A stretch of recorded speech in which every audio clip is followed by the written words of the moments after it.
Good morning. I hereby call to order the Board of Directors meetings of New Jersey Transit Corporation, New Jersey Transit Rail Operations, Inc., New Jersey Transit Bus Operations, Inc., New Jersey Transit Mercer, Inc., and New Jersey Transit Morris, Inc. Good morning. Please mute your phones and turn your attention to the public safety announcement. At New Jersey Transit, your safety is our highest priority. Please listen to these safety instructions in case of an emergency. In an emergency, announcements will be made over the loudspeaker or by a uniformed police officer.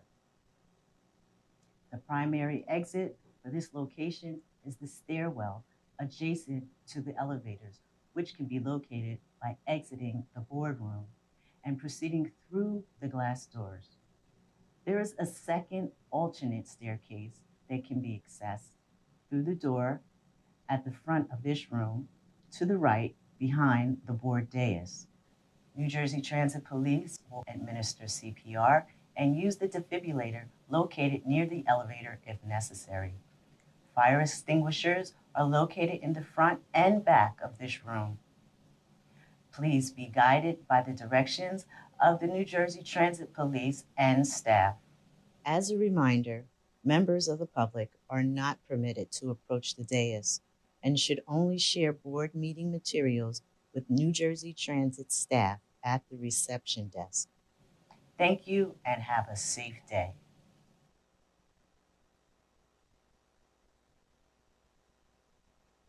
If you could please stand for the Pledge of Allegiance. I pledge allegiance to the flag of the United States of America and to the republic for which it stands, one nation, under God, indivisible, with liberty and justice for all.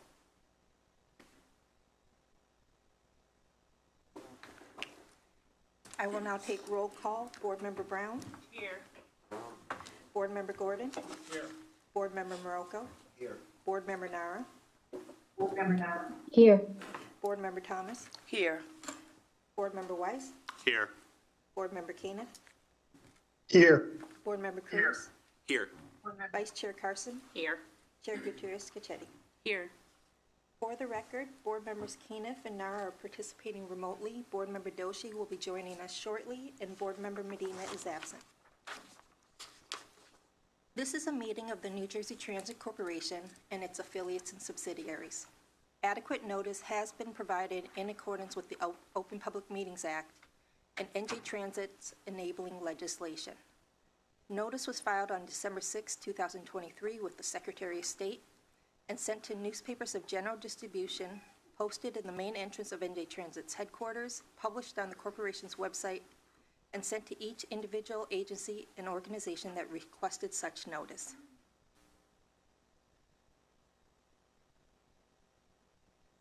May I have a motion and a second to approve the minutes of the November 8th, 2023 board meetings?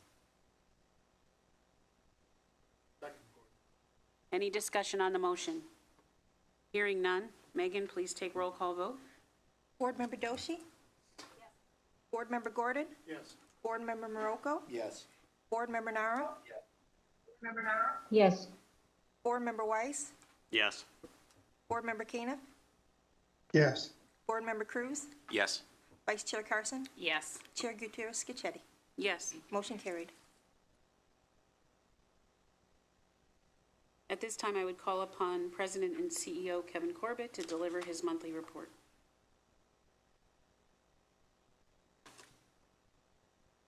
Good morning, Chair and members of the board, and good morning to all the members of the public joining us in person as well as online. As we're in the midst of the holiday season already, I'll start with our holiday savings campaign that we introduced earlier this month as we continue to look to ways to incentivize transit use and increase ridership. Our holiday promotions include extending our family Super Saver fare for the entire month of December till the morning of January 2nd, allowing up to 2 children, 11 and younger, to travel free with each fare-paying adult. We also reintroduced our popular Bring a Friend and City Pass promotions. Full details are available at njtransit.com/holiday. In addition, this week, NJ Transit introduced our new How to Ride guide, outlining the basics of using our rail, bus, and light rail systems that will be especially helpful to those who may be riding us for the first time during the holidays. Regular riders will also find it useful as it helps simplify using schedules and includes important policy information. This new guide is available at njtransit.com/ride. Also, in the spirit of the holidays, NJ Transit has introduced some holiday-themed vehicles to our fleet, including 2 holiday-wrapped buses, one in North Jersey and one in South Jersey, 1 holiday-themed rail car on the Atlantic City Rail Line, and 2 rail cars operating on the Hoboken and Newark divisions, and 1 set of cars on the Newark Light Rail. These vehicles will be operated on random routes, trips, and lines, so keep an eye out for them. If you see one or have the opportunity to ride one, take a photo and share it on social media, and be sure to tag NJ Transit. NJ Transit Super Saver Fare was also in effect over the Thanksgiving holiday. We added service over that time as well. On November 22nd, we provided early getaway rail and bus service. On Thanksgiving Day, we added extra trains and buses to the schedule, and on November 24th, we provided bus service to shopping centers throughout New Jersey. We also provided seamless service to and from MetLife Stadium for the first ever Black Friday NFL game between the Jets and the Dolphins. This is a good segue to one of our board items that is up for consideration this morning. With yet another series of successful MetLife events under our belt, this morning the board will vote to authorize the use of the remaining grant funds for continuing work on our innovation challenge for the Secaucus to Meadowlands Transitway project. This authorization will bring us another step closer to implementing an innovative and environmentally friendly solution that allow us to increase capacity and frequency between Secaucus Junction and the Meadowlands complex. Through this project, NJ Transit continues to plan not only for the FIFA 2026 World Cup, but also for the future where we are maximizing statewide economic growth. The board will also vote to approve our fiscal year 2024 through 2026 facility inspection and condition assessment program, which will continue to inform our 5-year capital plan. Condition assessments also help NJ Transit prioritize limited resources and maintain a robust pipeline of projects, enabling us to be able to be proactive rather than reactive in maintaining and modernizing our asset base. With a growing population in New Jersey and NJ Transit ridership levels that are returning to and in some areas even exceeding pre-pandemic level, these condition assessments will provide the critical data NJ Transit needs to proactively plan for the future. Final board item I will highlight this morning is the approval of our Riverline Vehicle Overhaul Assessment. This assessment of the midlife overhaul of Riverline vehicles will allow us to further enhance the reliability of our Riverline service, ensuring a better experience for all our customers there.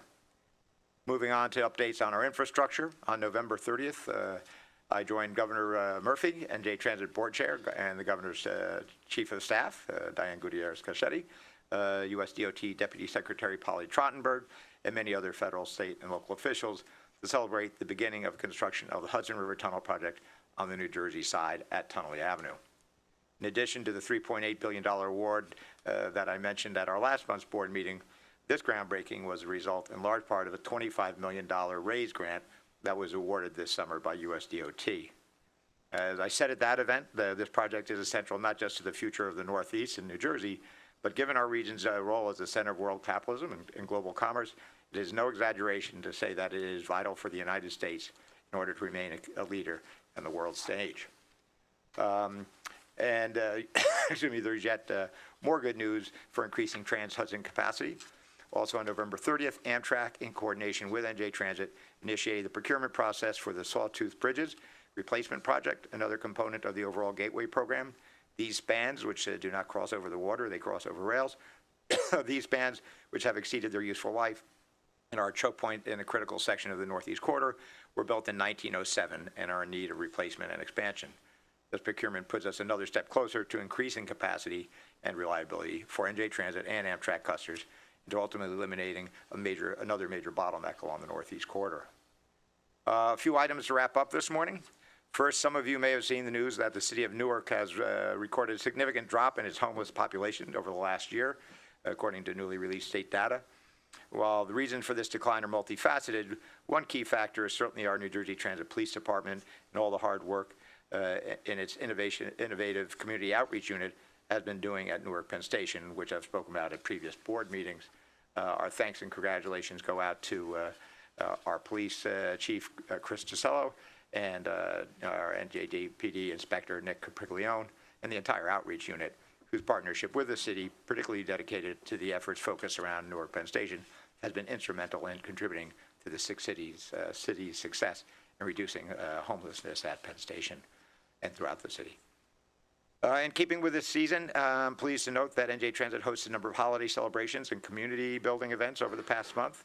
These included a menorah lighting ceremony at November 29th in Newark Penn Station, where I was pleased to join Rabbi Kanelsky from Bris Avraham in Hillside to celebrate the beginning of Hanukkah. Our annual Railmen for Children ride on December 1st, where hundreds of less fortunate children rode with Santa along our Montclair-Bouton line, complete with presents, treats, decorations, and a lot of holiday cheer. And a Polar Express ride along our river line on December 9th, also with Santa, presents, and treats for kids battling childhood illness in partnership with Ronald McDonald House of Southern New Jersey. Finally, I'm concluding this morning with some bittersweet news. This month, we are bidding farewell to our board chair, Diane Gutierrez-Gaschetti, as well as board member Bob Gordon. Where we'll certainly miss our board chair's incredible leadership, insight, and experience, and board member Gordon's commitment to public service. We are pleased to see them both move forward on their respective paths. I have the proclamations here, thank you, Megan, for both our board chair and board member Gordon. I'd like to take a moment to read them. I'll begin with Bob. Whereas Bob Gordon has been a member of New Jersey Transit Corporation's Board of Directors since January 2020, and whereas Bob Gordon has been an active member of the Operations and Customer Service Committee, Administration Committee, Energy and Sustainability Committee, and Safety Committee, and whereas New Jersey Transit has benefited from Bob Gordon's expertise, dedication, and enthusiasm in guiding NJ Transit in its mission to provide a safe and efficient transportation experience, now therefore be it resolved that the Board of Directors, President and CEO, and employees of NJ Transit express their gratitude and appreciation to Bob Gordon for his contributions towards making NJ Transit a responsive and reliable public transit agency, and wish him continued success and happiness. So Bob, wait, I think let me read this one, Bob, and then we'll come up and get a photo as well. And now that brings us to Diane, and who has led our board since January of 28 after being appointed by Governor Murphy. And, I'll read the proclamation, but all I can say, Diane, it's been 6 years. I think Diane and I, a lot of people know, are both dog lovers, and I'm sure for Diane, it oftentimes felt like 6 dog years. But you do a good job. You see what happened. You get promoted up. So Diane, sorry for you for that. But I'll read Diane's as well. Whereas Diane Gutierrez-Gaschetti has served as the chair of the New Jersey Transit Corporation's Board of Directors since January 2018, and whereas Diane Gutierrez-Gaschetti has made valuable contributions to the policy direction of NJ Transit and the state of New Jersey as chair of NJ Transit and New Jersey Commissioner of Transportation. And whereas Diane Gutierrez-Gaschetti has had a distinguished career as a transportation professional with more than 33 years in the industry and 41 years in government service, amassing extensive executive, operational, infrastructure, planning, and capital project management experience. And whereas with vision, leadership, dedication, and tireless advocacy on behalf of NJ Transit employees and the people of New Jersey, Diane Gutierrez-Gaschetti has left an indelible mark on the history and success of the corporation and the state of New Jersey. And whereas NJ Transit has benefited from Diane Gutierrez-Gachetti's expertise, professionalism, and assistance in guiding NJ Transit in its mission to provide a safe and efficient transportation experience, now therefore be it resolved that the Board of Directors, the President and CEO, and the employees of NJ Transit express their sincere gratitude and heartfelt appreciation to Diane for her unparalleled contributions towards making NJ Transit a responsive and reliable public transit agency, and wish her continued success and happiness. Diane, Bob, want to come up? We can do the presentations and the photos.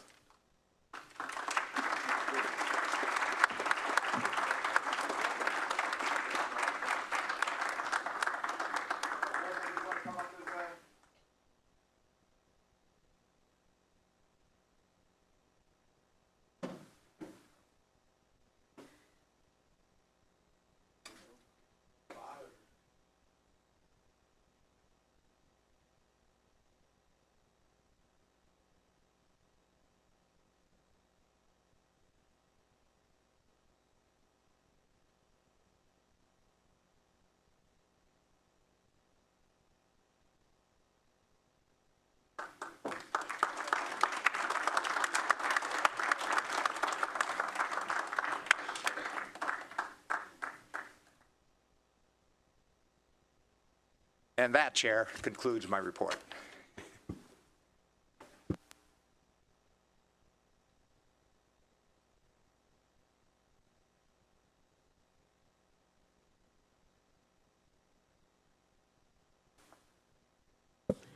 Kevin, thank you very much to you and to the staff and my fellow board members.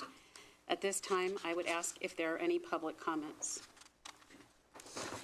There are 3 in-person speakers and 4 pre-registered telephone speakers. Speakers, in order to give everyone an opportunity to be heard, comments will be limited to 3 minutes.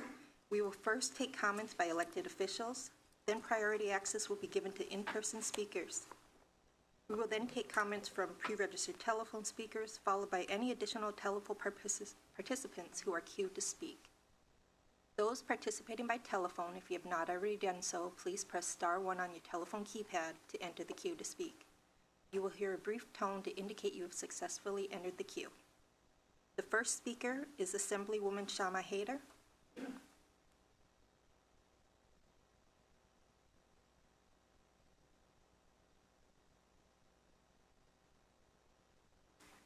We're not hearing her in the boardroom.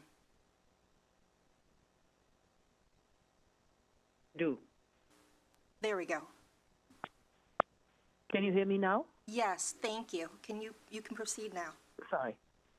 Yes, this is Shama Haider. I represent District 37 in Bergen County. It's a very populous district. We use my residents use a lot of public transportation. I'm really concerned about the position of customer advocate, and I was wondering if that position has been filled. I have not seen anything in the press about it. It's very important for the riders. We really need that position filled, and I would appreciate if the board gave us an update on what's happening. Thank you very much. Thank you. The next speaker is Christian Noel, followed by Paula Rogovin.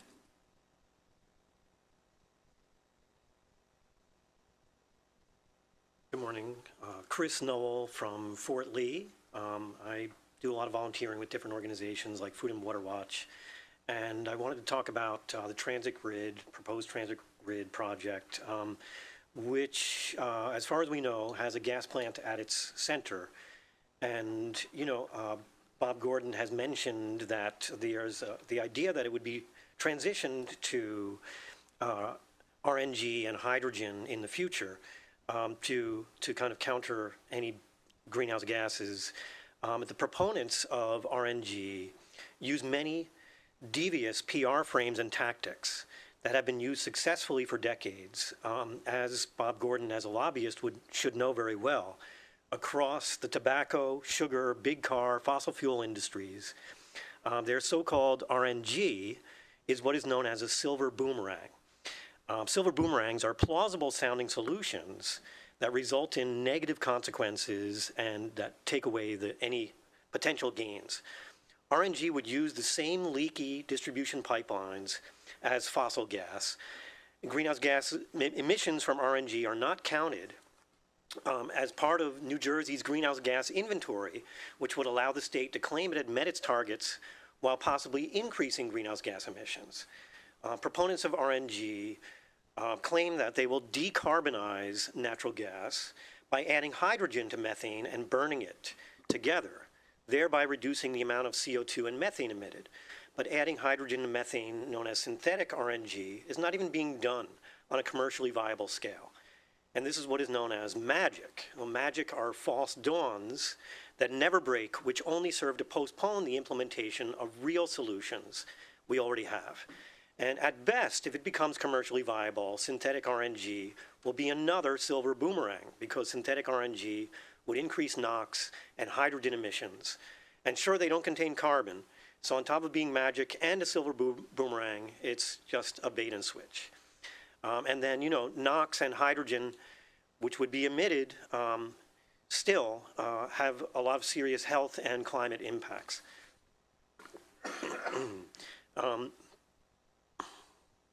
So, the fossil fuel industry knows exactly what they're doing using these devious frames. And, they're looking for suckers who would buy all their BS.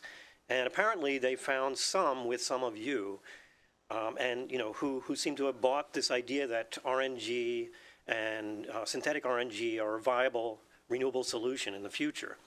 And the problem is these devious tactics are wasting crucial time and sucking up political will for real existing solutions. More support for false solutions like RNG means less. Thank you. The next speaker is Paula Rogovin, followed by Sally Jane Gellert.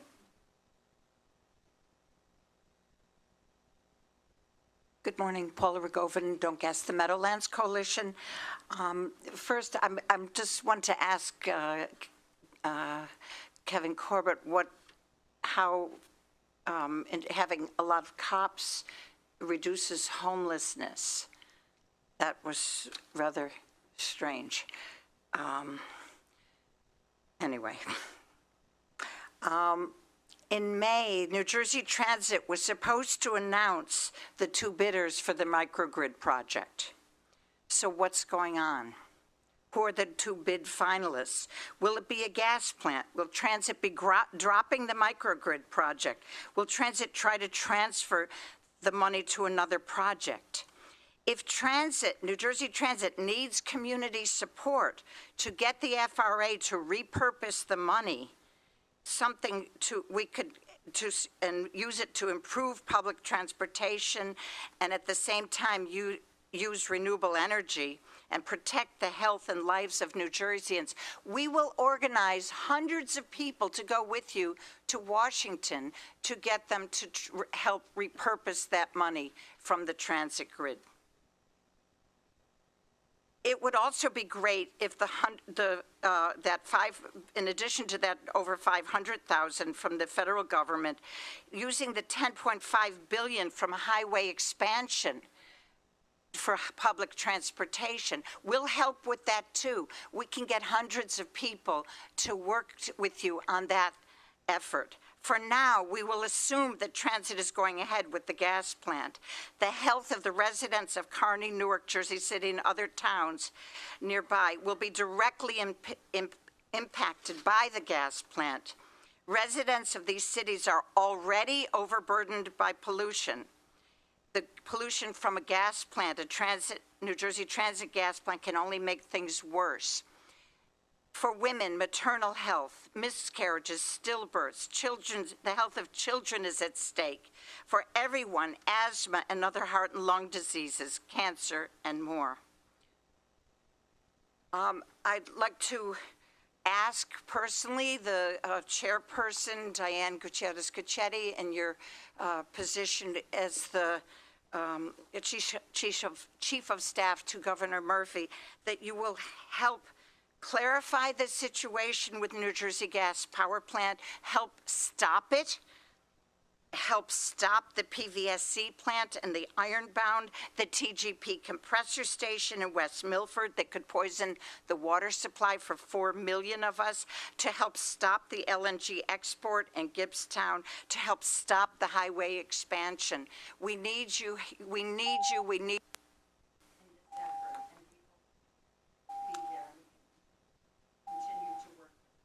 Thank you. The next speaker is Sally Jane Gellert, followed by the telephone participants.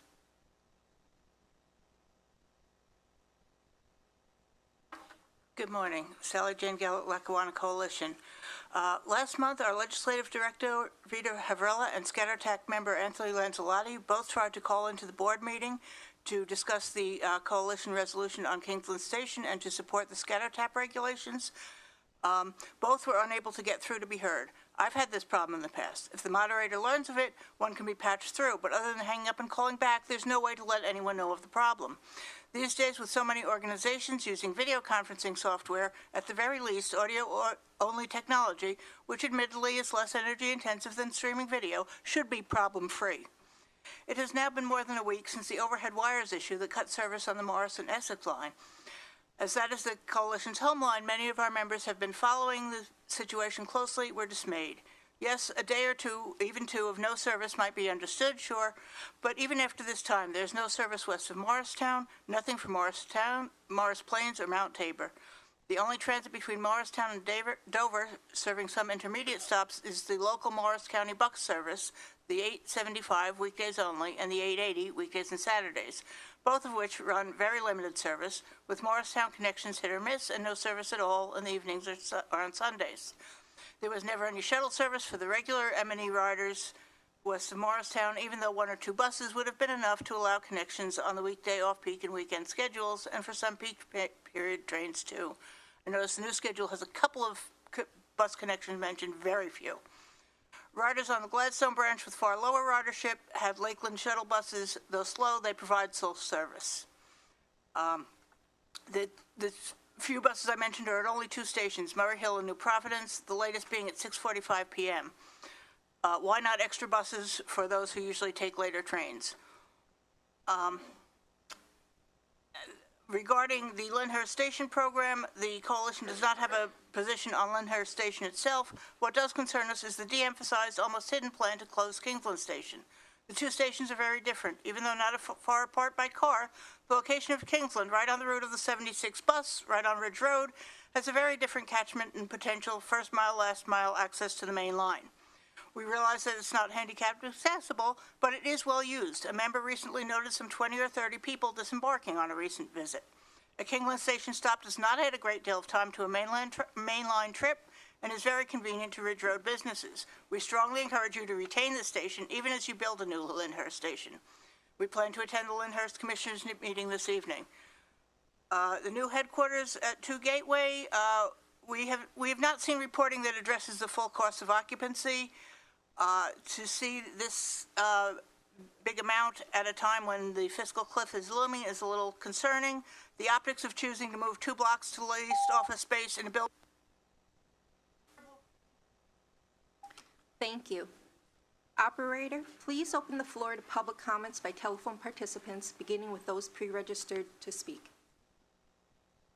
Certainly. As a reminder, if you have not already done so, please press star 1 on your telephone keypad to enter the queue to speak.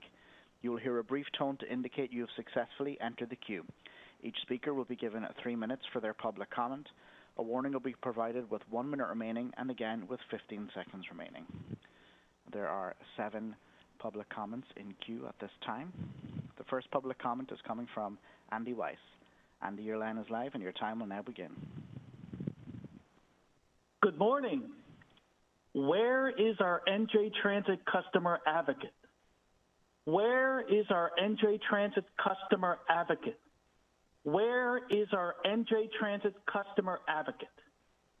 The NJ Transit Board is rude and refuses to give detailed updates about the customer advocate vacancy. The NJ Transit Board is so mean and cruel that they won't even answer my questions about the customer advocate vacancy at many board meetings. The NJ Transit Board is the most incompetent and nasty transit board in America. The next governor needs to replace all current NJ Transit Board members. The NJ Transit Board are a bunch of partisan Democrats loyal to Governor Murphy and are not advocates for NJ Transit riders. We need to end the appointments of active and former politicians appointed to the NJ Transit Board. No more politicians on the NJ Transit Board. Also, we need to get NJ Transit away from the horrible New Jersey Department of Transportation. The NJ DOT hates NJ Transit riders and only cares about drivers. NJ Transit needs to become an independent agency that is free from the public transit hating NJ DOT and politicians. The NJ Transit Board is 100% political, and we need to reform this board. What is happening with the Hudson-Bergen light rail extension to Bergen County? We have been waiting about 25 years. Does this board have any updates? Diane, are you going to call Pete Buttigieg to expedite the Hudson-Bergen light rail to Bergen County? What have you been doing all this time? Yeah, you can speak to him. You can call him. You probably have him on the speed dial. 1 minute remaining. The NJ DOT hates public transit, and we need to end the partnership with the NJ DOT. The NJ DOT is the enemy of NJ Transit riders and public transportation, and NJ Transit needs to become an independent public transit agency that is free from politics. Thank you. Thank you. The next public comment is coming from Adam Reich. Adam, your line is live and your time will now begin. Good morning. First off, with board item 2312-97, the new headquarters located at 2 Gateway. We have 2 board members Carson and board member Weiss, who ostensibly represent rail and bus riders. I urge you to vote against this with the prospect of a fiscal cliff and the very real likelihood of riders being charged higher fares for degraded service in the coming year. It is simply inequitable and unfair to invest in a new headquarters when New Jersey Transit already owns the facility currently occupied. Board Member Gordon, since you're not seeking reappointment, you have nothing to lose. I would also urge you to vote against this initiative. I hope other board members might follow in that regard, too. Second, the customer advocate. Board Member Nara, it has been a few months since we've had a detailed update from you on this. Can you please shed some light on where we are with the recruitment and selection process? Are we in first round of interviews, the second round of interviews? Are we waiting on a response to an offer we've extended? What specifically is going on? When do you anticipate someone will begin? Failing that, can you commit to a time frame where if we don't have a customer advocate in place, you or a designee will meet with the customer advisory board that ostensibly has been on hold because of the customer advocate vacancy? I stress that this is more than just simply a theoretical exercise. Not having a customer advocate hurts riders and leads to recurring problems that management does not seem willing or able to answer. Accessibility is a critical issue in this regard. The board previously said no to the idea of masked cars, even though we have plenty of people who've called in and said, I cannot ride because I'm high risk and there's no masking requirement on board, or I go home to vulnerable family members, I'd like to be able to protect them. Current policies allow crew members to close off cars and occupy them as basically a private employee lounge. Meanwhile, in the absence of a masked car, the only option a passenger has is to evoke the ADA. Some crews are understanding and will allow a passenger to go into a car that is not occupied, essentially open it up to reduce density and at least mitigate the risk of exposure to sick and unmasked passengers. Some crews, however, are very hostile. I had one crew member yesterday when I asked him to make a reasonable accommodation. His response was to tell me to shut up. He did not care, to threaten to call the police, and tell me he was not dealing with my BS. Only he didn't say BS, he said the full square. Board Member Nara, can we please discuss the issue of this closed car policy offline, since we don't have a customer advocate right now? Board Member, if our rail representative could also do the same, I'd appreciate that. Board Member Carson, it's imperative that we find some kind of solution that's equitable to all parties, whether that's simply opening every available car or at least requiring crews to ride the revenue portions of trains. These would be the sorts of solutions that would benefit riders and improve safety while also recognizing. Thank you. The next public comment is coming from Matthew Walsh. Matthew, your line is live and your time will now begin. Good morning. Matthew Walsh, New Jersey Association of Railroad Passengers. Thank you for the opportunity to speak. Yes, I have a couple of comments I want to make. Most of them are involving the Montclair-Boonton line as an underutilized and strategic asset of New Jersey Transit passenger rail. We basically, more and more people are actually patronizing the Montclair-Boonton line. On weekends, for example, the trains all terminate at Bay Street, and they run on a bi-hourly schedule. There's usually maybe 3 or 4 cars of equipment. Sometimes they use MUs, sometimes diesel. But people are jammed in there like they're essentially rolling sardine cans. So supply's not kept up with demand. And a lot of people are changing Broad Street, Newark, to go to New York, but a lot of people are going to Hoboken as well as a destination. So we need more service on weekends, and we need service extended out to Montclair State University. Secondly, off-peak, west of Montclair State University on weekdays, we need to address changing demographics. A lot of people, the last train going eastbound, east of Boonton, is before 10 a.m. People don't all have traditional schedules anymore. They're not all going to New York. You have students, you have people who work midday, you have people who are contractors, freelancers. It's a different economy. We need more off-peak service west of Montclair State University. We also need to look long-term and double-track the entire Montclair-Bluton line from Great Notch to Denville Junction. It's about 18 miles, double-track the entire line, redouble-track it, and also electrify it, string catenary. That way you'll have a unified system, electric system, and a duplication of service to avoid the kind of crisis we recently faced on the Morristown line west of Morristown. Finally, I'd like to endorse what the previous speaker said. I do think NJDOT should be severed from New Jersey Transit. Its mission is antithetical to that of transit advocacy. We're the most densely populated state in the nation, and building more highways to accommodate more cars is not going to make a difference. As a matter of fact, even electric cars, all they'll do is ameliorate tailpipe emissions. They will not ameliorate traffic congestion. And I also think HBLRT should be extended. I don't understand what's taking so long. We've had EIS studies going on for decades now. Thank you for the opportunity to speak. Thank you. The next public comment is coming from Elena Little. Elena, your line is live and your time will now begin.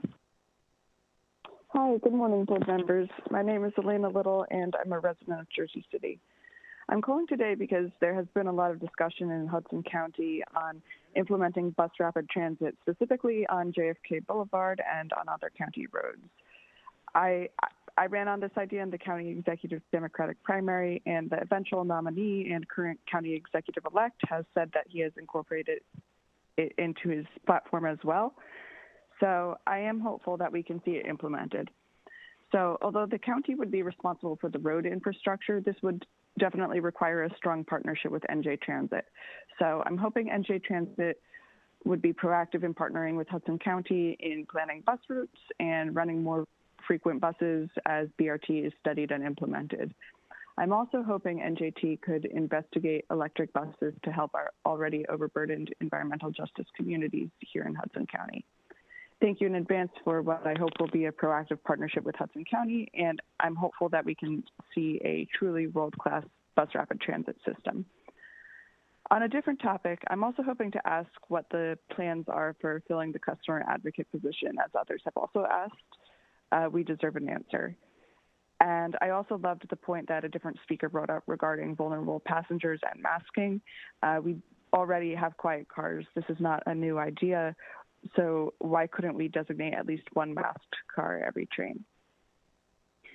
Finally, I also support the comments of Paula Rogovin and others from Don't Gas the Meadowlands and Food and Water Watch in opposing new fossil fuel plants, specifically the proposed gas-fired power plant in Kearney, which again will subject Hudson County's already overburdened environmental justice communities to further pollution. Thank you so much for your time today. Take care. Thank you. There are 4 public comments left in queue. Please press *1 if you wish to enter queue to make a public comment. Next comment is coming from Rachel Davis. Rachel, your line is live and your time will now begin. Yes, can you hear me? Please go ahead. Great, thank you. My name is Rachel Dawn Davis. I'm the Public Policy and Justice Organizer for Water Spirit. I'm speaking on behalf of our thousands of members throughout the state, Northeast region, and planet. I'm speaking to again request an update on the New Jersey Transit microgrid project. Where is the RFP process now, months after an announcement was to be made? The leadership seems to be changing, and there remains an opportunity for alternative energy, reduction of wasted water through fossil fuel infrastructure that is dead and dying. From an economic perspective, which is my background, wasting money is not prudent. Emitting toxic pollution is not economically sound, nor is it morally sound. I'd like to emphasize the importance of public engagement throughout this process and echo a call for a public advocate. It is essential to keeping the community informed and involved in all transit-related decisions, as their support will be crucial in achieving a successful transition to clean energy. Given the knowledge we are being bombarded with at the international level lately via COP28 about the need to phase out fossil fuel ASAP, we are deeply concerned. Disinformation campaigns propping up false solutions like RNG and CCS, or combined capture and sequestration, are just that, disinformation campaigns very well funded by the big oil and gas companies, which New Jersey is suing right now for the same thing. We hear young people pleading with international leaders to stop selling out their future. We feel that deeply in our bones, and you should too. Does New Jersey Transit need support from the public to improve decision-making, as Paula asked before? Not only hundreds of people, as she mentioned, hundreds of people from all generations would support this. Will the RFP focus on renewable energy only? We'd really like an answer. We all know our public transit system has the potential to become a shining example of sustainable transportation. By embracing clean energy initiatives, which are valuable, we can not only reduce our impact on the environment, but also inspire other cities and communities to follow suit. Not to mention the effects that are very tangible for those who are suffering already cumulative impacts. We do not have time to waste. If gas plants are still being planned in 2023, let us plan for sick care costs, funerals, asthma, and cancer-related days off from school and work. Or there could be a stronger opportunity, given the political will available, focus on renewable energy throughout the entire state. Engage in solar siting. We really need leadership. I'm glad and available to support your sustainability efforts, New Jersey Transit Board. I'll end with two questions. Will you think of the young people in your lives as you make decisions on this board? 15 seconds. And for them and all other children and those to come, will you lead? Thank you. Thank you. The next public comment is coming from Tim Sevener. Tim, your line is live and your time will now begin. Hello, yes, this is Tim Sevener from the Transit Village of Mount Tabor and the board of the New Jersey Association of Rail Passengers. And living on the Morris Line, it has been a disaster. My neighbors can't take the train. Like one has been going for years to Summit. I do commend New Jersey Transit for finally actually utilizing the Boonton line to augment service. But this just goes to show how the Montclair line, Montclair and Boonton line have been underutilized and just a wasted asset for years. They can't offer like hourly service west of Montclair because they need double tracking or at least sidings, and they should have electrification. I don't understand why they don't do that. Also, as Matt Wolf said, there should be service west of Bay Street, at least to Dover. There's no reason not to have hourly service on the weekends. On the weekends, there is no train access at all. Meanwhile, just down there, in my own town of Mount Tabor, we're having transit-oriented development. There's going to be a complex with 60 moderate-income units called Station Village, right by the Mount Tabor train station, just right by Morris Plains, which I went by there yesterday. I couldn't take the train to my dentist in Morristown because there's no service. Anyway, as I was driving past, the train station was totally empty. And yet, they're building a huge, with hundreds of units right by the Morris Plains train station, again, transit-oriented development, but you need to run the trains.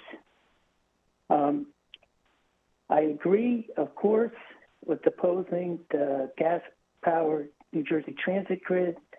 We've gone over and over with New Jersey Transit, the solar plus battery backup plus a minimal gas on-demand only natural gas backup is feasible for that function.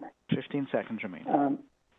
And I still wonder when I'm glad to see that there's some thought to solar at the Metro Park station, but this should be part of every station overhaul, should include solar and then a renewable battery backup to provide microgrid sustainable public transit, which is the only way we're going to stave off climate change.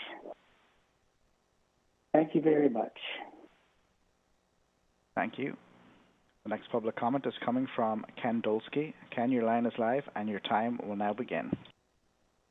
Thank you very much. My name is Ken Dolsky. I'm a co-leader of the Don't Gas the Meadowlands Coalition, along with Paula Rogobin, and I would like to talk about the status of the New Jersey Transit Grid. We understand that you received the 3 bids around mid-April that you were expecting, and your plan was to make a decision by the end of May to cut that down to 2, and then enter into more discussion with those 2 finalists. It's 6.5 months later, going on 7 months, and we understand there has been no decision on this important milestone. We would simply like to understand the status of the project. 6.5 months is a very long time to make such a decision, and indicates that there is a significant problem with the project, and that it's delaying the entire project, which we know has high priority for you. Therefore, we really would like to understand what's going on. Well, we have heard rumors that you have decided not to proceed with the transit grid project, and we agree with that because, as we pointed out to you many times, it's no longer even needed. And that we understand that you're hoping to get the FTA to allow you to reuse the grant money and apply it to other transit resiliency projects, something that we would definitely support. So if you could please provide status on the project now, it would be very helpful for us, and we would, like I said, be more than willing, and as Paula said, to support your use of the money for other better purposes. If you cannot provide status on this project now, and I mean today when I finish speaking, when will you provide status? Just to be clear, we are not looking for specific names of companies or consortia that are involved in the bidding. We're not looking for any confidential information. We just want to understand where you are in the procurement process and what and when we can expect to hear further from you. Thank you very much. Thank you. And the next public comment is coming from Jason Anthony. Jason, your line is live and your time will now begin. Good morning, NJC board members. Jason Anthony here once again. A couple of things I want to address this month. One, to board member Shantinara, where's our customer service advocate? Because agencies like the Metropolitan Transportation Authority, better known as the MTA in New York, has one. The Washington Metro has one, but not why? Why not NJT? Number 2, why is NJT not complying with the Americans with Disabilities Act by providing alternate travel tips to those for, let's say, people with disabilities when there's an elevator outage in X or Y station? And newsflash, the MTA board approved last Wednesday to move forward with congestion pricing with a vote of 9-1. I wonder when Kevin Corbett will meet with his counterpart, General Lieber of the MTA, to come up with a plan to convert, let's say, both agencies into a regional agency to benefit the region, not only those who are living in the Garden State. Because the Empire State has to be the first one to do literally everything. Because it's the law. Congestion pricing is a law passed by Governor Holcomb. So let's move this forward, and I'll see you guys next year. Happy holidays. Thank you. There were no other public comments in queue at this time. Thank you, public speakers. Are there any board member comments? Board member Gordon? Yes, thank you. I'd like to make a brief comment. As Kevin noted earlier, after serving 4 years, I've decided to leave the board of New Jersey Transit. My term expired on December 6th, and I let the governor know last month that I do not wish to be reappointed. And so today is my last board meeting. My decision to leave the board elicits mixed emotions. On the one hand, I'm excited to be undertaking a new role at Stevenson Lee Public Affairs, where I will be devoting much of my effort to advancing new clean energy and infrastructure policies for New Jersey. While I will have a new role, I will continue working for improvements in mass transit.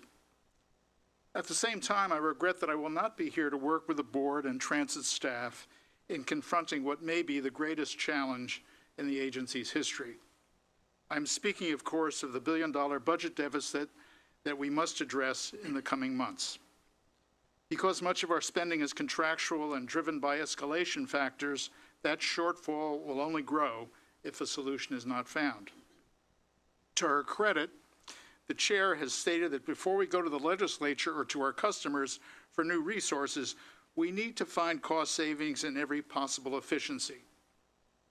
Based on my earlier career in corporate management consulting, I am confident that such cost savings can be found. However, I also am quite certain that those savings will not come close to offsetting a billion-dollar deficit. The reality is that New Jersey Transit, like every other major mass transit system in the country, needs a stable, predictable, and adequate long-term source of funding. I said that at my first board meeting 4 years ago, and I repeat it at my last. While allocating a portion of the corporate business tax has been seen as a possible solution, the governor and legislative leaders have rejected that option. My hope is that the governor, legislature, and key stakeholders will come together to find a solution that all can find acceptable. The task calls for both political courage and creativity. My personal view is that if we cannot avoid a congestion tax, a significant portion of the revenue must be recycled back to New Jersey Transit riders.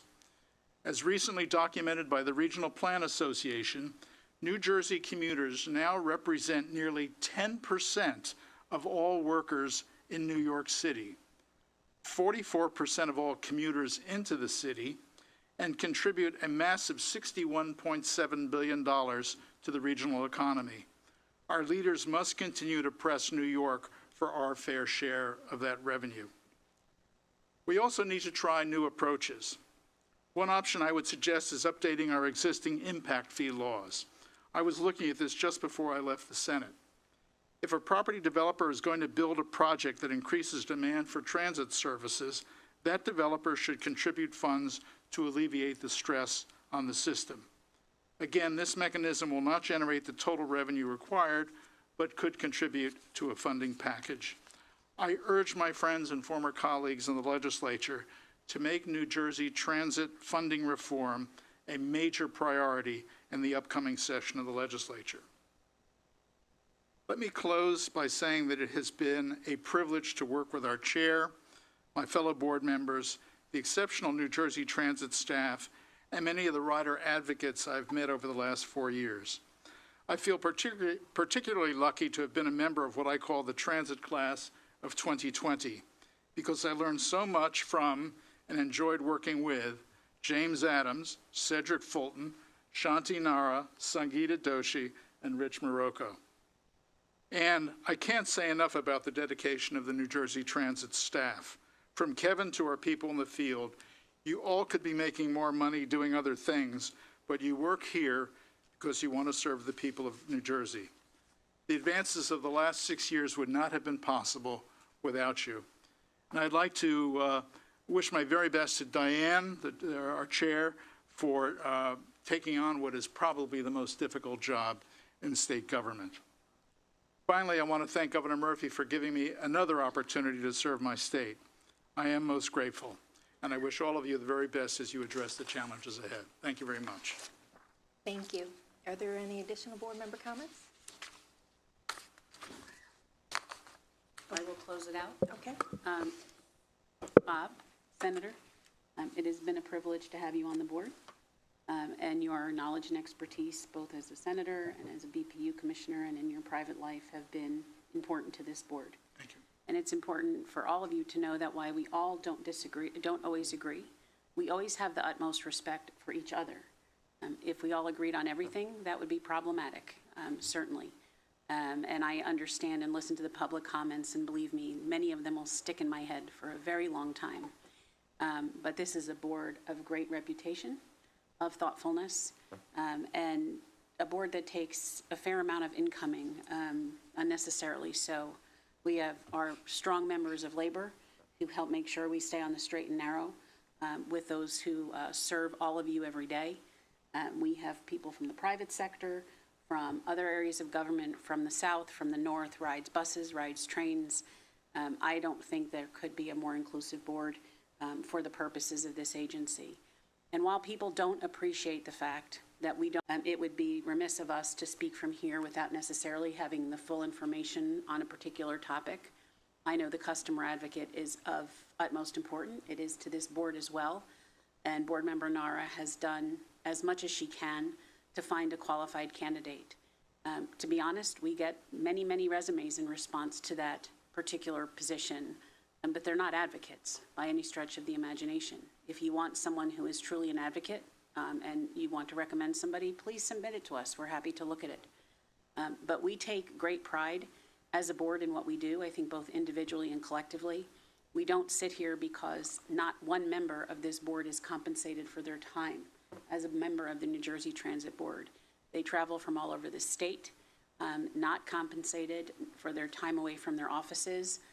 They, I'm sure, have to pull double duty from time to time to catch up with what they have to do. But as Bob said, they do it because they want to serve the public. And so while you may not hear it from others, I will share, and before I forget, because it's not just board members on this dais, we have Kevin and we have Megan and Brian, the senior leadership team as well, that sits here. I say to all of you from the bottom of my heart, this is one of the toughest agencies, I think, that we work in. And just for all of your edification, New Jersey DOT does not hate New Jersey Transit, nor does New Jersey Transit hate New Jersey DOT. We work cooperatively on many things together. And while it may be counterintuitive for some, at least as far as I know for the foreseeable future, buses will ride on roads.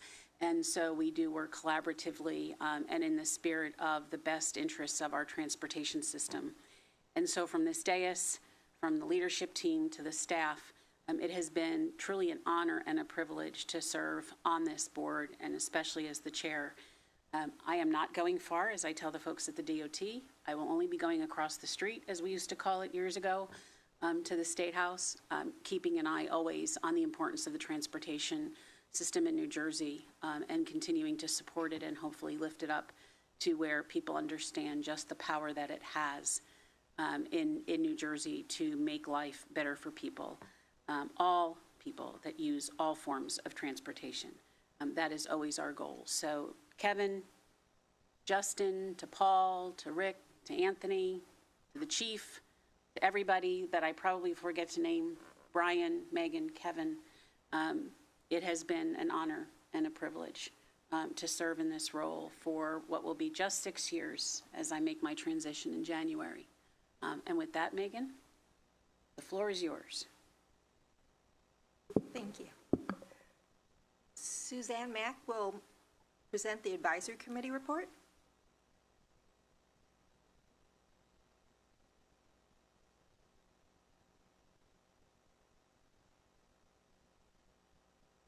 I haven't been here in a while, and when I have been here, it's been somebody else's turn to talk. So I've observed, but I have attended all of the meetings. And we actually had our advisory board, North and South Passenger Advisory Board meeting on Friday. And as Kevin Corbett already spoke about most of the issues that we discussed, we had our year-end report. We also had our legislative report, both from the state and the federal, which is really important because that's still where we're getting the majority of our funding from. And we talked about some pleasant things, which, you know, in this era, there's not a lot of pleasant things in the news, but we did talk about some of the really nice things that New Jersey Transit has been doing over the Thanksgiving and Christmas holidays and seasonal holidays to make people enjoy the season. And I would tell you, I've been doing this a long time. This is a year where we all need things to enjoy because the world is tough out there. One of the majority of the reasons or major reasons that I felt it was necessary to actually come was that I didn't realize that Senator Bob Gordon was actually retiring at this meeting. We had heard rumors of it, but from a passenger advocate position. Long before you came on the board, you were the person in the Senate that was calling for not only, meaningful reforms, but also for increased roles of the advocates and for the passengers. So despite what some other people feel that there shouldn't be people coming from the political sector, I think your long service to the people of New Jersey, where I went to many public hearings that you had all over the state, as did my other members, where you led these issues, and we feel, my committees both feel that your service has been exemplary for us who are the advocates. So we'll look forward to moving forward and seeing how you do. The issue that you brought up, which is also the issue that Kevin focused on our committees, is the infrastructure and the funding, the long-term funding.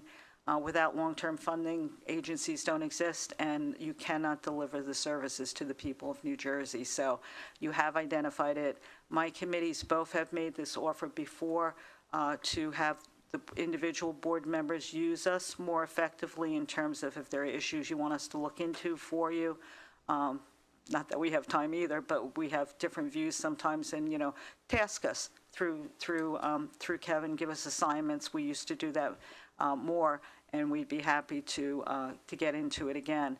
More importantly, I'd like to comment on the role of the chairwoman. People say that it doesn't matter who the individual is who sits in a chair, but it does. It really does. The assertions that being part of New Jersey DOT is a conflict to being part of New Jersey Transit, it just baffles me. I think Chairwoman just said it. We have a transit system that runs on bridges and tunnels, and we have that those bridges and highways are crumbling. They're just not there. They're 100 years old, and without the steady hand of someone who can understand the varied roles of running the infrastructure in New Jersey, I don't think you would have made as much progress in the past 6 years. We also had a government prior to this administration that was anti-transit. I mean, it was anti a lot of things, but since Governor Murphy came in and Kevin and the chair had the problems with PPC to deal with and this, that, and the other thing, guess what happened? We didn't have a hurricane, we had a pandemic. And that pandemic changed us all. The system that you run today is not the system. People work differently, people are at home, people's hours are different. But for a few years there, your system should have shut down totally and served no one because of the pandemic and the impact that it had on the New Jersey economy. So instead of criticizing the agency, I would like to thank the agency and say, you've come through. You've come through for the people of New Jersey. There are issues. The microgrid, the COVID with the masks, the electrification, going to a clean and sustainable energy. Those are issues that we are dealing with now. 2 years ago it was something else. 4 years it was something else. New Jersey Transit always listens. It takes them a very long time because they are a very big agency. But I have seen over a very long period of time that most issues do get resolved because you do go home and you do listen, just as we do on the advisory boards. We take the minutes from the meeting, we go through the issues, we try to help out with staff and see where we can be effective. But I would never say don't have advocates or don't have complaints, because that's how you hear, you listen. And I think the chairwoman has done a remarkable job of bringing together the citizens of New Jersey and the agencies.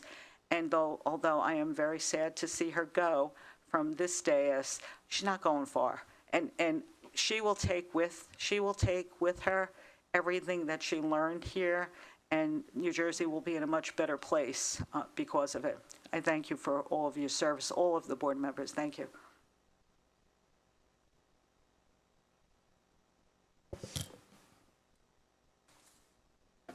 If David Peter Allen would now present the Senior Citizen Disabled Residents Transportation Advisory Committee report.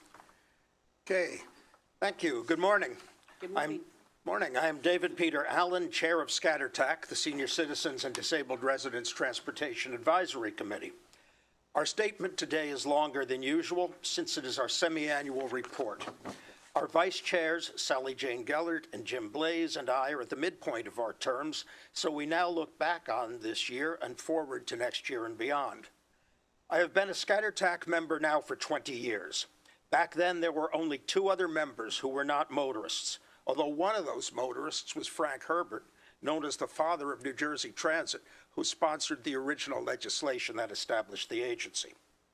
One of the other non-motorists was Bill Wright, who was a member of both ScatterTAC and the North Jersey Transportation Advisory Committee for decades. We hope you will join us on Monday, January 22nd, when we commemorate our 40th anniversary by remembering the past and taking a look forward toward our future.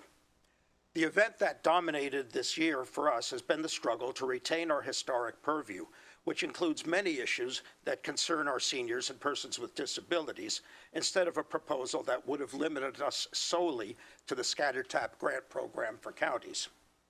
While we are still involved with that program, we note that last month's ratification of the new ScatterTAC regulations also included a reaffirmation of our broadly based purview, with the inherent recognition that our authority to advise this board, New Jersey Transit Management, and others concerned about transportation for our constituents is not merely a privilege that can be revoked or curtailed at will, but comes directly from our enabling statute, similarly to the other 2 advisory committees.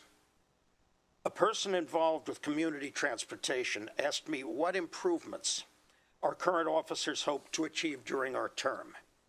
We are looking to become more visible, supporting efforts to assure adequate and stable funding for New Jersey Transit, looking at geographical limitations on county programs and more, including fixed route services and Access Link.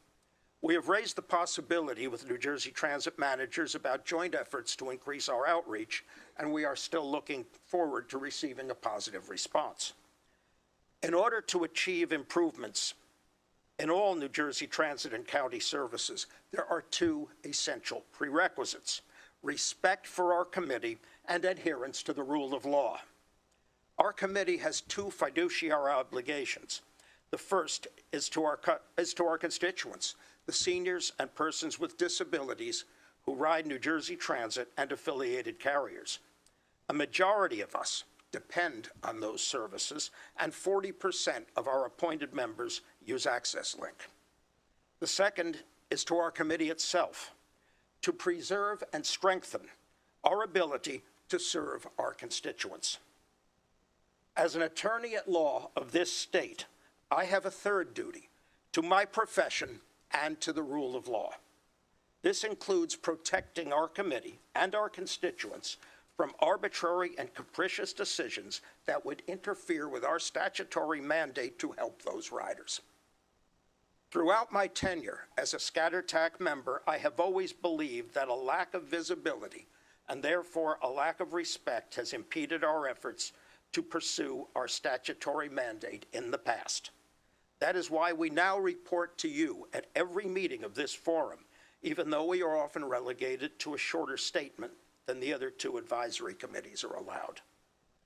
We notice that board members are listening, as you are now, and comments from them and other persons that ScatterTAC is gaining respect compared to 1 year ago, when most of the reasons for our existence were under attack. We appreciate that recognition, and I pledge to you that we will continue to earn it as we serve our constituents who are your most vulnerable riders. We understand that there are persons within and outside New Jersey Transit who have not yet come to understand that a new era has begun for our committee and our efforts. We are aware that sometimes it takes time for people to accept changes and adjust to them. On behalf of our members and on behalf of our constituents, we will do anything we can to help those persons to understand and carry out their obligations to our committee as we pursue our own obligations to our constituents.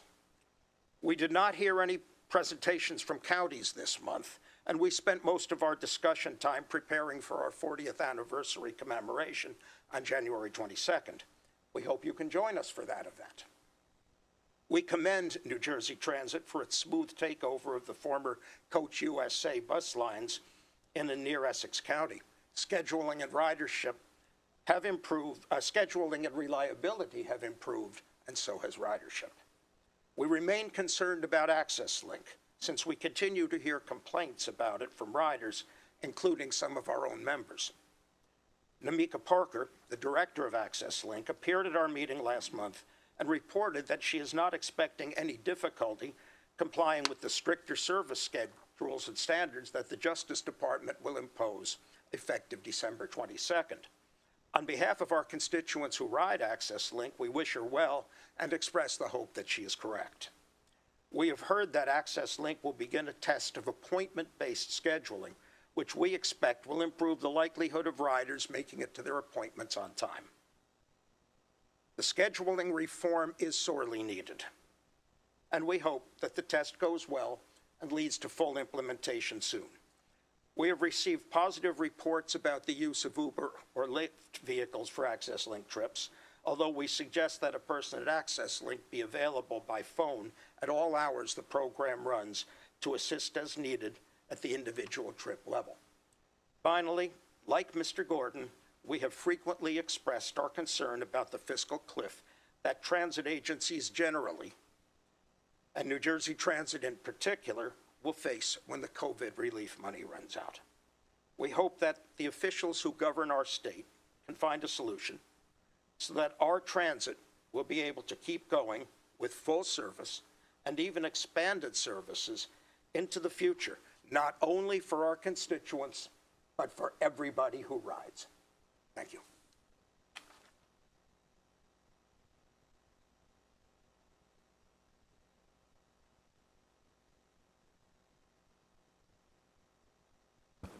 Now call upon Board Member Cruz to present the Operations and Customer Service Committee report.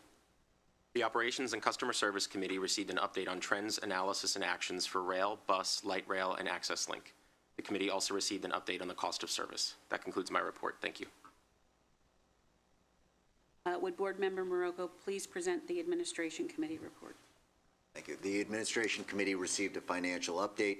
This included a summary of operating results compared to previous year's comparable period and fiscal year 24 budget, 12-month fare box revenue compared to pre-COVID, major balance sheet terms, and federal COVID-19 relief grant drawdown summary. Additional information was provided as part of the agenda materials, including the cost of service key performance indicators, 12-month fare box recovery, history of vacancies, attrition, and hires, ridership and revenue, and a monthly budget to actual comparison for October 2023. The committee also received updates from Human Resources and Equal Employment Opportunity and Affirmative Action. That concludes my report. Thank you. I would now call on Board Member Weiss for the Capital Planning, Policy, and Privatization Committee report. Thank you. The Capital Planning, Policy, and Privatization Committee discussed the board items for the 2023 Capital Programs Task Order Consultant Contracts Program, Bridge and Railway Engineering, Environmental Consulting Services, Resiliency Management, Secaucus Meadowlands Transitway Project, Authorization for Use of Remaining Grant Funds for Continued Work, Lyndhurst Train Station Project, Construction Contract and Construction Management Services Contract, NJ Transit Facility Inspection and Condition Assessment Services for fiscal years 2024 through 26, NJ Transit Supply Chain Strategy Development, Information Technology, Award of Contract Cognizant for a subscription license and implementation of a Human Capital HCM Management Suite, Information Technology, Award of a Contract to SHI International Corporation for software subscription, implementation, and support of an IT Service Management ITSM platform, Riverline Vehicle Overhaul Assessment, and a second extension of an agreement between NJ Transit and New Jersey Department of Transportation for the conveyances between those parties of certain fee and/or easement interests in properties at no cost. That concludes my report. Thank you, Board Member Weiss. I would now ask you to continue on with the Energy and Sustainability Policy report. Thank you. The Energy and Sustainability Policy Committee introduced the Energy and Sustainability team members, reported on the sustainability plan, the zero-emission bus transition, the resilient design guidelines, and the solar at Egg Harbor Garage. That concludes my report. Thank you. At this time, I would ask Board Member Nara to provide the Safety Committee report. Thank you, Chairwoman. The Safety Committee was provided an update by the Office of System Safety on key safety performance indicators for rail, light rail, bus, access link, and construction safety. Safety training and outreach delivered 13 rail, bus, and pedestrian safety awareness presentations. The team also engaged with approximately 1,753 students at 12 elementary schools and 1 high school in the southern and northern regions of New Jersey, which are located near New Jersey Transit operations. Chief Tresillo updated the board on the monthly outreach numbers as well as Narcan deployments. The chief also updated the board members on ongoing in-service trainings that are being given to all New Jersey Transit police officers. Chief Tresillo further updated the committee on the progress of mandated national incident management training that is being conducted by the Office of Emergency Management. Finally, the chief reviewed the deployments made for the Thanksgiving holiday. The chief concluded by making the committee aware that Mr. Alfonso Williams was hired to fill the employee court advocate position. This position advocates for and supports NJ Transit frontline employees who are victims of assault. That concludes my report. But if I may, let me just say very quickly, I appreciate having worked with both Board Member Gordon and yourself, Chairwoman, and I wish you both wonderful success in your future endeavors. Thank you very much, Board Member Nora, and I have no doubt you and I will see each other again when I, as I like to say, go across the street. Having said that, I'll now call on President and CEO Corbett to present the action items. Thank you, Chair. Sorry, you got Chris. For the record, Vice Chair Carson is recused from the next item and will not comment or vote on the item. Sorry, thanks. Now I'd like to introduce Rich Schaefer, Senior Vice President, Capital Programs, to present Board Item 2312-86 regarding task order consultant contracts. Rich? Thank you, CEO Corbett. We are presenting for approval item 2312-86, the 2023 Capital Programs Task Order Consultant Contracts Program, Bridge and Railway Engineering, Environmental Consulting Services, and Resiliency Management. Authorization is requested to enter into contracts with firms shown in Exhibit A for engineering research and planning support services on a task order basis in 5 disciplines: Bridge and Railway Engineering, Environmental Consulting Services, and Resiliency Planning and Engineering. The total value of the 2023 Task Order Consultant Contracts Program, of which these contracts comprise, will be $85 million. Each contract will extend for 5 years. The maximum task and contract limits are shown in the Exhibit B. We ask for your approval of item 2312-86. May I have a motion to approve? May I have a second? Second, Gordon. Any discussion on the motion? Hearing none. Megan, please take roll call vote. Roll call vote. Board Member Doshi? Yes. We're getting some feedback in here. Everybody needs to be on mute, please. Board Member Nara, I think we're getting some feedback from you. Okay, I'm sorry. We got Board Member Doshi, Board Member Gordon? Yes. Board Member Morocco? Yes. Board Member Nara? Yes. Board Member Weiss? Yes. Board Member Keenan? Yes. Board Member Cruz? Yes. Chair Gutierrez Scacchetti? Yes. Motion carried. Great, thanks. Now I ask Rich to continue with action item 2312-87 regarding the Secaucus Middle-Land Transit Way.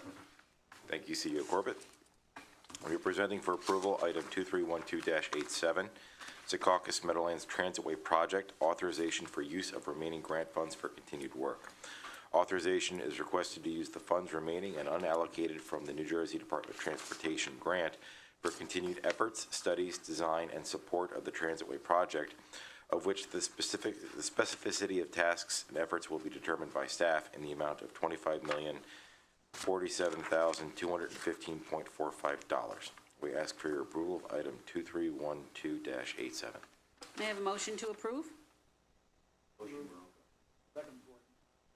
Any discussion on the motion? Hearing none. Megan, please take roll call vote. Roll call vote. Board Member Doshi? Yes. Board Member Gordon? Yes. Board Member Morocco? Yes. Board Member Nara? Yes. Board Member Weiss? Yes. Board Member Kaniff? Yes. Board Member Cruz? Yes. Vice Chair Carson? Yes. Chair Gutierrez Scacchetti? Yes. Motion carried. Thank you. And I'd like Rich now to continue with 2312-88 regarding Lyndhurst Station project. Thank you, CEO Corbett. We are presenting for approval item 2312-88, Lyndhurst Train Station Project, Construction Contract and Construction Management Services Contract. Authorization is requested to supplement a contract with Anselmi DeSico Incorporated of Maplewood, New Jersey, for the construction of the Lyndhurst Station Project, additional construction services in the amount not to exceed $9,232,497.17 plus 5% for contingencies, subject to the availability of funds.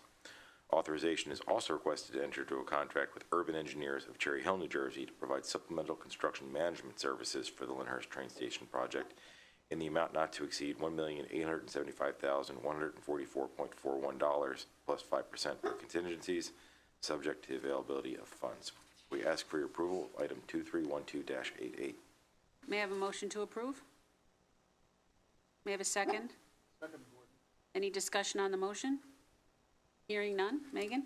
Roll call vote. Board Member Doshi? Yes. Board Member Gordon? Yes. Board Member Morocco? Yes. Board Member Nara? Yes. Board Member Weiss? Yes. Board Member Kaniff?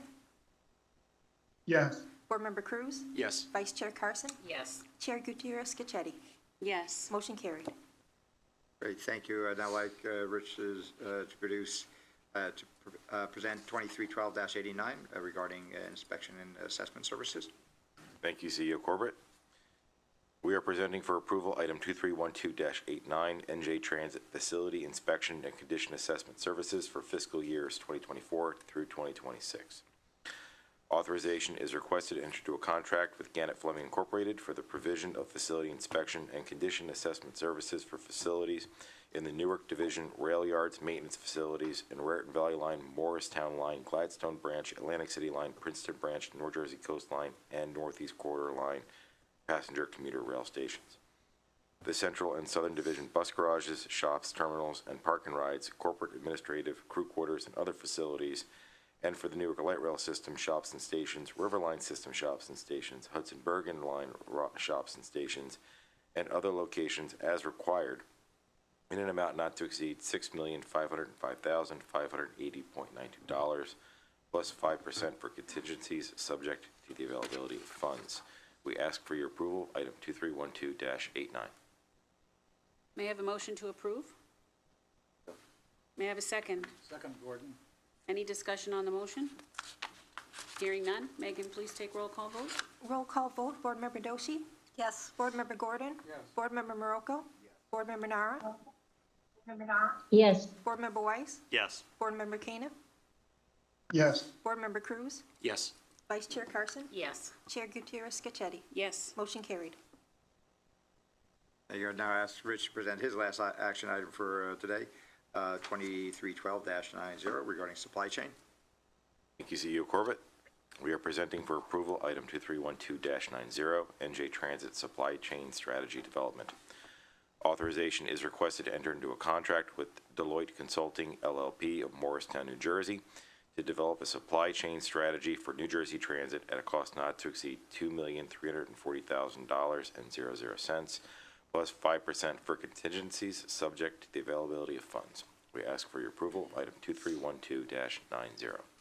May I have a motion to approve? Second? Second, Gordon. Any discussion on the motion? Hearing none. Megan? Roll call vote. Board Member Doshi? Yes. Board Member Gordon? Yes. Board Member Morocco? Yes. Board Member Nara? Yes. Board Member Weiss? Yes. Board Member Kaniff? Yes. Board Member Cruz? Yes. Vice Chair Carson? Yes. Chair Gutierrez Scacchetti? Yes. Motion carried. Thank you. I'd now like to introduce Benu Thomas, Senior Vice President and Chief Administration Officer, to present Board Item 2312-91 regarding IT for Human Resources. Thank you, Kevin. We are presented for approval item number 2312-91, Information Technology Award of Contract to Cognizant for a subscription license and implementation of a Human Capital Management HCM suite. Authorization is requested to enter into a contract with Cognizant of College Station, Texas for subscription licenses and implementation of the Oracle Cloud HCM suite in the amount not to exceed $16,996,640 plus 5% of contingencies, subject to availability of funds. We ask for your approval of item number 2312-91. May I have a motion to approve? May I have a second? Any discussion on the motion? Hearing none. Megan? Roll call vote. Board Member Doshi? Yes. Board Member Gordon? Yes. Board Member Marocco? Yes. Board Member Nara? Yes. Board Member Weiss? Yes. Board Member Koenig? Yes. Board Member Cruz? Yes. Vice Chair Carson? Yes. Chair Gutierrez-Scacchetti? Yes. Motion carried. Great, thank you. I would now ask Banu to continue with item 2312-92. Thank you, Kevin. We are presenting for approval item number 2312-92, Information Technology Award to Contract of SHI International Corporation for Software Subscription, Implementation, and Support of an IT Management ITSM platform. Authorization is requested to enter into a contract with SHI International Corporation of Somerset, New Jersey for a software subscription, implementation, and support of the ITSM platform for a period of 5 years in the amount not to exceed $7,700,242.49 plus 5% of contingencies, subject to the availability of funds. We ask for your approval of item number 2312-92. May I have a motion to approve? May I have a second? Any discussion on the motion? Hearing none. Roll call vote, please. Roll call vote. Board Member Doshi? Yes. Board Member Gordon? Yes. Board Member Marocco? Yes. Board Member Nara? Yes. Board Member Weiss? Yes. Board Member Koenig? Yes. Board Member Cruz? Yes. Vice Chair Carson? Yes. Chair Gutierrez-Scacchetti? Yes. Motion carried. For the record, Board Members Brown and Thomas are recused from the next item and will not comment on the item. Thank you. I'd now like to introduce James Sincaglia, Senior Vice President and General Manager of Rail Operations, to present Board Item 2312-93 regarding labor agreements. Thank you, President Corbett. We are presenting for approval item 2312-93, Proposed Labor Agreements, New Jersey Transit Rail Operations Incorporated. Authorization is requested to approve the economic terms and other proposed conditions set forth in a memorandum of understanding negotiated by New Jersey Transit Rail Operations Incorporated and the unions, and for the President and CEO or his designee to take all necessary steps to finalize and implement same, pending ratification by the unions. We ask for your approval of item 2312-93. Thank you, Jim. May I have a motion to approve? May I have a second? Second, Gordon. Any discussion on the motion? Hearing none. Roll call vote. Board Member Doshi? Yes. Board Member Gordon? Yes. Board Member Marocco? Yes. Board Member Nara? Yes. Board Member Weiss? Yes. Board Member Koenig? Yes. Board Member Cruz? Yes. Vice Chair Carson? Yes. Chair Gutierrez-Scacchetti? Yes. Motion carried. Great, thank you. I'd now like to introduce Mike Kilcoyne, Senior Vice President, Surface Transit and General Manager, General Manager Bus Operations, to present Board Item 2312-94 regarding the River Line vehicle overhaul. Mike? Thank you, President Corbett. We are presenting for approval item 2312-94, River Line Vehicle Overhaul Assessment. Authorization is requested to enter into a procurement by exception contract with a qualified consultant to provide an assessment of the midlife overhaul of the New Jersey Transit River Line light rail vehicles at a cost not to exceed $355,000 plus 10% for contingencies, subject to the availability of funds. We ask for your approval of item 2312-94. May I have a motion to approve? May I have a second? Second. Any discussion on the motion? Hearing none. Megan? Roll call vote. Board Member Doshi? Yes. Board Member Gordon? Yes. Board Member Marocco? Yes. Board Member Nara? Board Member Nara? Yes. Board Member Weiss? Board Member Koenig? Yes. Board Member Cruz? Yes. Vice Chair Carson? Yes. Chair Gutierrez-Scacchetti? Yes. Motion carried. Great, thanks. I'd now ask Mike to continue with 2312-95 regarding our agency safety plan. Thank you, President Corbett. We are presenting for approval Item 2312-95, approval of New Jersey Transit's Public Transportation Agency Safety Plans. Authorization is requested to take all actions necessary for approval of New Jersey Transit's Public Transportation Agency Safety Plans detailed in the corresponding exhibits with this board item. We ask for your approval of item 2312-95. May I have a motion to approve? May I have a second? Second. Any discussion on the motion? Hearing none. Megan? Roll call vote, Board Member Doshi? Yes. Board Member Gordon? Board Member Marocco? Board Member Nara? Board Member Nara? Yes. Board Member Weiss? Board Member Caniff? Yes. Board Member Cruz? Yes. Vice Chair Carson? Yes. Chair Gutierrez-Scacchetti? Motion carried. For the record, Chair Gutierrez-Scacchetti is recused from the next item and will not comment or vote on the item.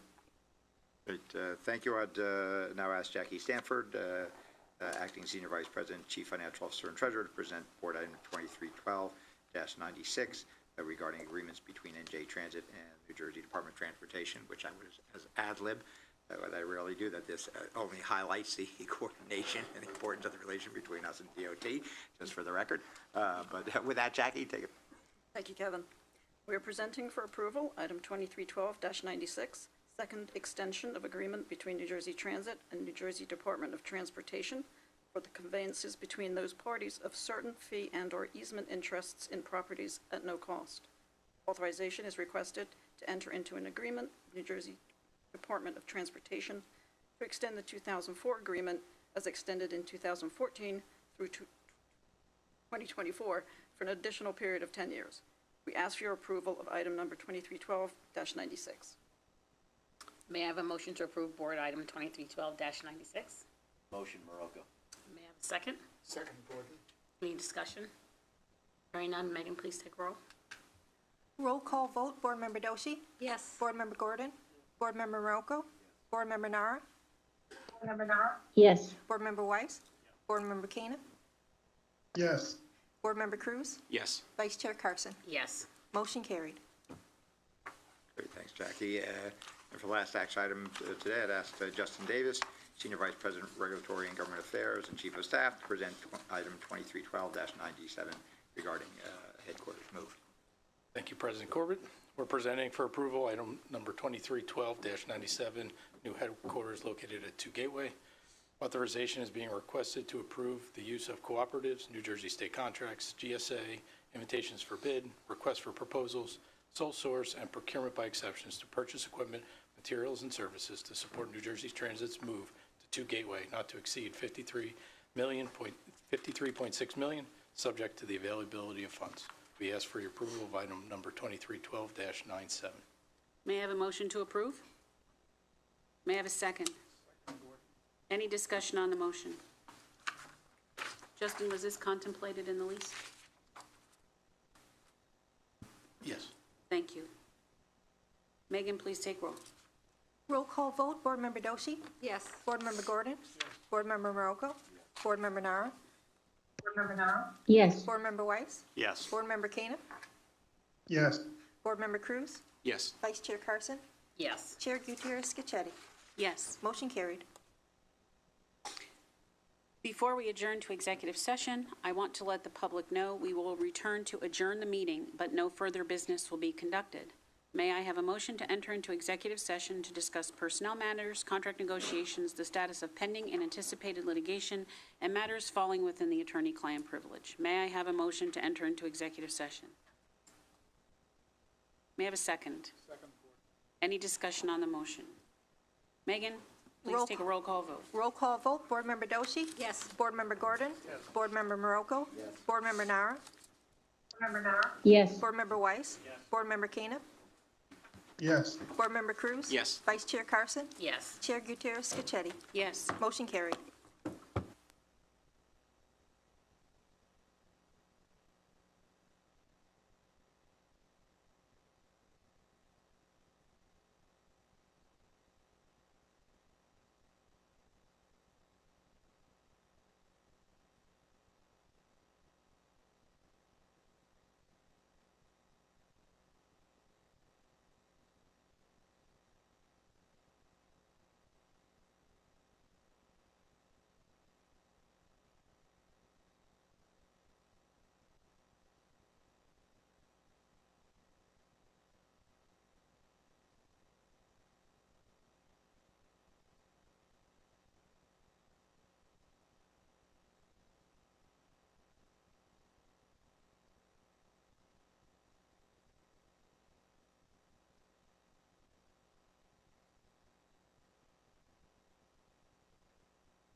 Yeah, leave. I'm just gonna be the same phone number. You'll always be able to find me.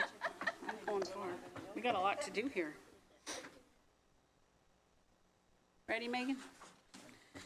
I hereby reconvene the open session board meetings. Megan, please take roll. Roll call, Board Member Brown. Here. Board Member Doshi. Here. Board Member Gordon. Here. Board Member Maroko. Here. Board Member Nara. Here. Board Member Thomas. Here. Board Member Weiss. Here. Board Member Caniff. Here. Board Member Cruz. Here. Vice Chair Carson. Here. Chair Gutierrez Scacchetti. Here. Since there is no further business, may I have a motion to adjourn the board meeting? Motion. Roll call. May I have a second? Second, Gordon. Any discussion? All in favor? Aye. Aye. Opposed? Aye. Motion carried.